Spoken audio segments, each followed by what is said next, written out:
புது புது ட்ரெண்டிங் வீடியோக்களை பார்க்க நம்ம தமிழ் ட்ரெண்ட் சேனலை சப்ஸ்கிரைப் பண்ணிக்கோங்க. மறக்காம பக்கத்தில் இருக்கிற பெல் பட்டனை டச் பண்ணி ஆல் அப்படின்ற ஆப்ஷன் வரும், அதை அழுத்திக்கோங்க. அப்போதான் நாம போடுற புது புது வீடியோக்கள் உங்களுக்கு வந்து கொண்டே இருக்கும். கொல்கத்தா பெண் மருத்துவருடைய விவகாரம் அவங்க மறைந்து தற்போது 30 நாட்களுக்கு மேல் ஆகிடுச்சு. இப்படியாப்பட்ட ஒரு சூழ்நிலையில் பார்த்தீங்கன்னா பல்வேறு அதிர்ச்சிகரமான தகவல்கள் தற்போது கிடைத்திருக்கின்றது. குறிப்பாக அந்த பெண் மருத்துவருடைய பெற்றோர் பார்த்தீங்கன்னா இந்த விவகாரத்தை முதலமைச்சர் மம்தா பானர்ஜி திசை திருப்ப பார்க்குறாங்க.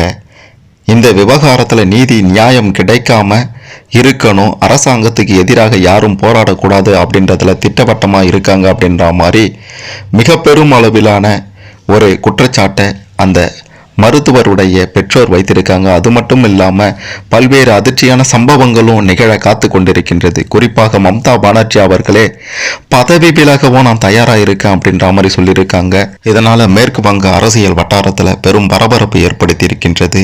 இந்த விவகாரத்தில் இந்த வழக்கில் தற்போது என்னதான் நடந்து கொண்டிருக்கின்றது, அந்த பெண் மருத்துவருடைய மறைவிற்கு நீதி கிடைக்குமா, நியாயம் கிடைக்குமா அப்படின்ட்டு ஒட்டுமொத்த ரகசியத்தையும் தெளிவாக துல்லியமாக பார்க்க போகிறோம். கடைசி வர பாருங்க, எல்லாமே உங்களுக்கு சிறப்பாக புரியும். அதுக்கு முன்னாடி அந்த பெண் மருத்துவருக்கு அவங்களுடைய அந்த சித்திரவதை செய்யப்பட்டு நடந்த அந்த மறைவிற்கு நீதி கிடைக்கணும், நியாயம் கிடைக்கணும் அப்படின்ட்டு நினைக்கிறவங்க இந்த வீடியோவை மறக்காமல் லைக் பண்ணுங்க. இதில் சம்பந்தப்பட்ட குற்றவாளிகளுக்கு என்ன தண்டனை கொடுக்கணுமோ அதை கமெண்ட்ல பதிவு செய்யுங்க. சரி, வாங்க வீடியோக்குள்ளார போகலாம். நம்ம எல்லாருக்குமே தெரியும், கொல்கத்தாவில் இருக்கக்கூடிய அரசாங்க மருத்துவமனை தான் அந்த ஆர்ச்சி கர் மருத்துவக் கல்லூரி மருத்துவமனை. அந்த மருத்துவமனையில் 2024 ஆகஸ்ட் 9 நடந்த சம்பவத்தை நம்ம யாருமே மறந்திருக்க முடியாது. அந்த அளவுக்கு ஒரு மோசமான சம்பவம் நடந்திருக்கின்றது. இந்த மோசமான சம்பவம் நடந்து 1 மாதத்திற்கு மேலாகிடுச்சு. இப்படியாப்பட்ட நிலையில இந்த பிரச்சனையை திசை திருப்ப முதல்வர் மம்தா பானர்ஜி முயற்சிக்கிறாங்க அப்படின்ற மாதிரியும் குற்றம் சாட்டியிருக்காங்க. மிக பெரும் வேதனையை கொட்டி தீர்த்திருக்காங்க அந்த பெண் மருத்துவருடைய பெற்றோர். இது தொடர்பாக அவங்க என்ன சொல்லியிருக்காங்க அப்படின்ட்டு பார்த்தீங்கன்னா, என்னுடைய மகளின் இந்த விவகாரத்தில் மேற்கு வங்க அரசும் அந்த மருத்துவமனை அதிகாரிகளும் மோசமாக நடந்து கொண்டனர். மாநில அரசு, மேற்கு வங்க அரசு இந்த விவகாரத்தை மூடி மறைக்க பார்க்குறாங்க, உண்மையை மறைக்க முயற்சி செய்கிறாங்க.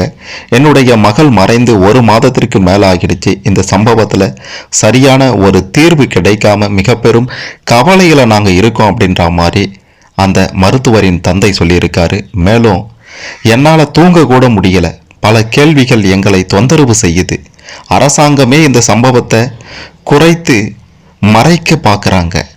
என்னால் எப்படி பதில் சொல்கிறதுன்னு தெரியல. அதுக்கு இதன் பின்னால ஏதோ மிகப்பெரிய சதி இருக்குது அப்படின்றத என்னால் உணர முடியுது. முதல்ல இந்த விவகாரத்தில் என்னுடைய பெண்ணே அவளே ஏதோ செய்து கொண்டாள் அப்படின்ட்டு சொல்லி இந்த விவகாரத்தை அப்படியே மறைக்க பார்த்தாங்க. இது ஏன் அப்படின்ட்டு எனக்கு தெரியல. இதுவும் மிக பெரும் சந்தேகத்தை அரசின் மீது எனக்கு ஏற்படுத்துகின்றது. என்னுடைய மகள் பணியில் இருந்தா, அவ நீண்ட நேரமாக காணவில்லை என்றா, அவளை ஏன் யாருமே தேடலை? அவள் மறைந்ததை காலையில் தான் கண்டுபிடித்தாங்க.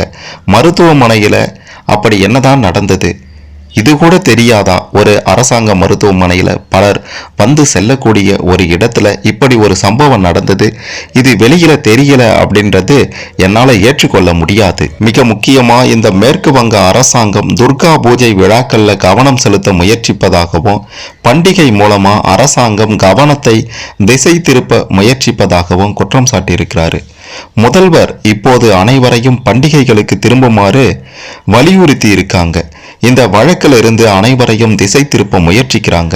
இந்த விசாரணையை திசை திருப்பும் திட்டமிட்ட தந்திரம்தான் இது அப்படின்ற மாதிரி இந்த விவகாரம் பற்றி ரொம்பவே வேதனையோட கொந்தளிப்போட மறைந்த பெண் மருத்துவருடைய தந்தை சொல்லியிருப்பது மிக பெரும் பரபரப்பை ஏற்படுத்தி இருக்கின்றது. இது தொடர்பாக மம்தா பானர்ஜி என்ன சொல்லியிருக்காங்கன்னா, நான் பதவியிலிருந்தே விலகுவதற்கு தயார் அப்படின்ற மாதிரி சொன்னது மேற்கு வங்க அரசியல் வட்டாரத்தில் பெரும் பரபரப்பை ஏற்படுத்தி இருக்கின்றது. இந்த சம்பவத்திற்கு எதிர்ப்பு தெரிவித்து, அதாவது பெண் மருத்துவருடைய விவகாரத்திற்கு எதிர்ப்பு தெரிவித்து மேற்கு வங்கம் மட்டுமல்லாது பல்வேறு நாட்டிலையும் பல பகுதிகளில் மருத்துவர்கள் போராட்டம் நடத்தினாங்க. மேற்கு வங்கத்தை ஆளக்கூடிய மம்தா பானர்ஜி தலைமையிலான திரிணாமுல் அரசுக்கு இது மிக பெரும் நெருக்கடியாக மாறியிருந்தது. இப்படியாப்பட்ட ஒரு சூழ்நிலையில இந்த வழக்கில் நீதி கிடைப்பதற்காக தான் பதவி விலக கூட தயாராக இருப்பதாக முதலமைச்சர் மம்தா பானர்ஜி தற்போது தெரிவித்திருக்காங்க. இது தொடர்பாக அவங்க என்ன சொல்லியிருந்தாங்கன்னா, மேற்கு வங்க முதலமைச்சர் பதவியை ராஜினாமா செய்ய நான் தயாராக இருக்கேன். பதவியை பற்றியெல்லாம் நான் கவலைப்படவே இல்லை. எனக்கு நீதி வேண்டும். நீதி வழங்கப்படுவதை பற்றி மட்டுமே நான் கவலைப்படுறேன் அப்படின்ற மாதிரி சொல்லியிருந்தாங்க.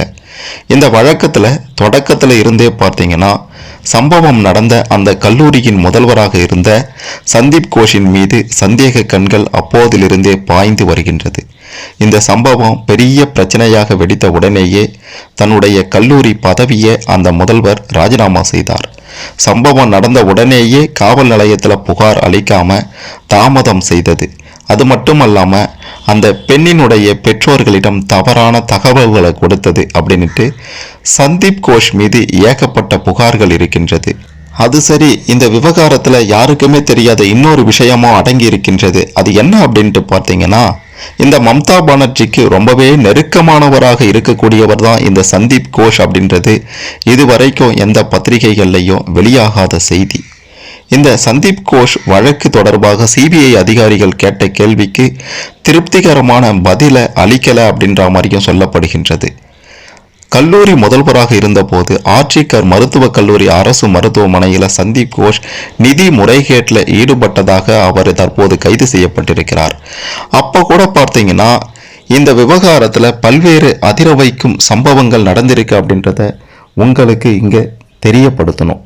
என்ன காரணம் அப்படின்ட்டு பார்த்தீங்கன்னா, அந்த கல்லூரியில் இந்த முதல்வராக இருந்த சந்தீப் கோஷ் அரங்கேற்றிய மோசமான சம்பவங்களை சொல்ல முடியாது, அந்த அளவுக்கு அதிகமாக இருக்கின்றது.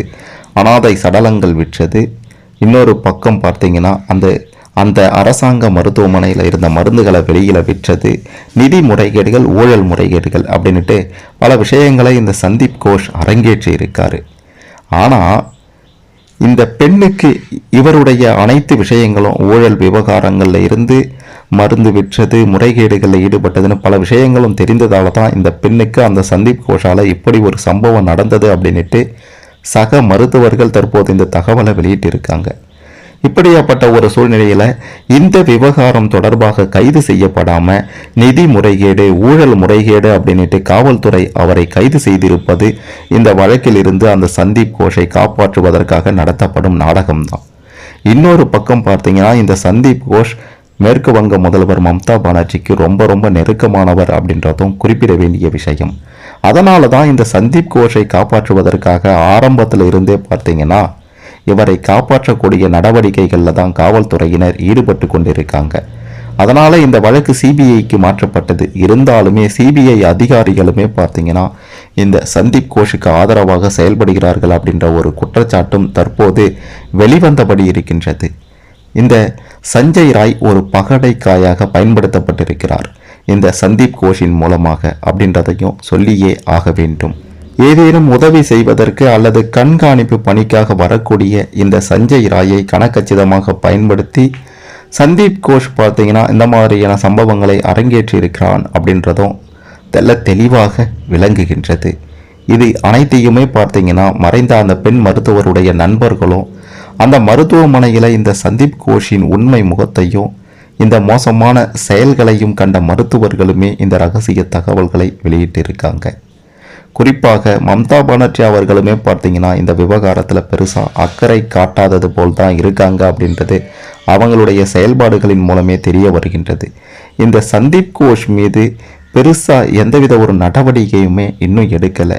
எல்லாத்துக்கும் மேலாக இந்த விவகாரத்தில் கைது செய்யப்படாமல் ஊழல் நிதி முறைகேட்டில் கைது செய்யப்பட காரணம் என்ன அப்படின்னா, இந்த விவகாரத்திலிருந்து அந்த சந்தீப் கோஷ் தப்ப வைப்பதற்கான ஒரு நடவடிக்கைகள் தான் இது எல்லாமே. மிக பெரும் சதி திட்டம் இது கூட என்று கூட சொல்லலாம்.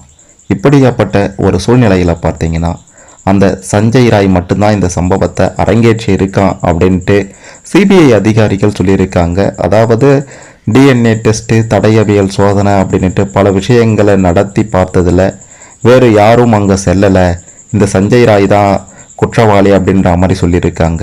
இதிலிருந்து என்ன தெரியுது அப்படின்ட்டு பார்த்தீங்கன்னா, சஞ்சய் ராயை பயன்படுத்தி கச்சிதமாக இந்த சம்பவத்தை செய்துட்டு இந்த விவகாரத்தில் இருந்து தப்பிக்க இந்த சந்தீப் கோஷ் போட்ட நாடகங்கள் எல்லாமே அவனுக்கு ஆதரவாக இருப்பது போலவே தற்போது வழக்குகளும் சென்று கொண்டிருக்கின்றது.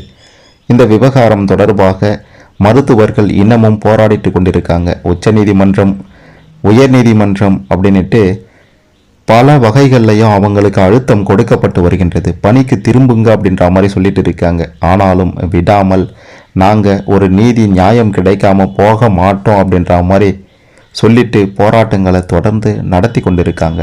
இப்படியாப்பட்ட ஒரு சூழ்நிலையில தான் பார்த்தீங்கன்னா 30 நாட்கள் கடந்த பிறகு இந்த விவகாரத்தில் அந்த பெண்ணினுடைய தந்தை மம்தா பானர்ஜி மீதே குற்றச்சாட்டை வச்சிருக்கிறாரு. எங்கள் பொண்ணுக்கு நீதி கிடைக்காது, நியாயம் கிடைக்காது, அதை தடுப்பதற்காக, உண்மையை மூடி மறைப்பதற்காக மம்தா பானர்ஜி அவர்கள் செயல்படுறாங்க அப்படின்ற மாதிரி சொல்லியிருக்காரு. இந்த விவகாரம் அடுத்தடுத்து என்ன மாதிரியான நிலைக்கு செல்லும் அப்படின்றது பெரும் சந்தேகமாகத்தான் இருக்கின்றது. வெளிப்படையாகவே ஒரு முதல்வர் மீதே குற்றச்சாட்டு வச்சிருக்கிறாரு. ஆகையால் இந்த விவகாரத்தில் அடுத்து என்ன நடக்கும் அப்படின்றத பொறுத்திருந்து தான் பார்க்கணும். இருந்தாலுமே இந்த விவகாரத்தில் நீதி நியாயம் கிடைக்கும் அப்படின்றது தான் ஒட்டுமொத்த மக்களின் எதிர்பார்ப்பாக இருக்கின்றது. இந்த விவகாரம் பற்றியும் முதலமைச்சர் மம்தா பானர்ஜி அவர்கள் சொன்னதை பற்றியும் பதவி விலகுவேன் அப்படின்ட்டு சொல்லியிருப்பதை பற்றியும் நீங்கள் என்ன நினைக்கிறீங்க?